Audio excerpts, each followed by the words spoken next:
goatzen zara, oain dela 12 urte hasi ginenean, osea, dana super prekario, osea, lehendabiziko urtean, nik goatzet, irakurri genuen manifestu bat, akustiko txiki batzuk egin genituen eta liburu batzuk aurkeztu genituen, eta gero ja hasi ginen, ja bigarren urtean ja karpak, karpa berean kontzertuak eta aurkezpenak. Diskoa zuzeneko baten bidez aurkezteko ez eskaera hain izan zen handia, hain egon ginen desbordatuta, esan genuen, venga.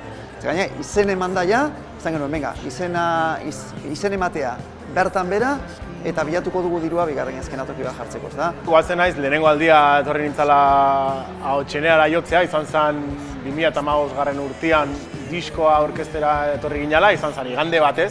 Goatzen naiz, kontzertu eman genuela, eta horren ostean saldu genituela, orain arte saldu genituenak, baina gehiago, ez? Eta hor ikusten da, zenbaterainoko garrantzia duen Ahotseneako karpak, gaur egun. Mediatikoki, hain horren beste oihartzun ez dugun taldeontzako.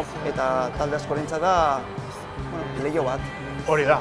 Eta Ahotseneak egin duen hori dela kultura azoka batean, sortzailea eta sormena lehen plano batean jartzeana, nik uste zerbait oso fundamentala bilakatuela eta gaur egun ez dela kontemplatzen Ahotseneari gabeko azokari. Nik uste bidea dela azkenean sortzaileei entzutea eta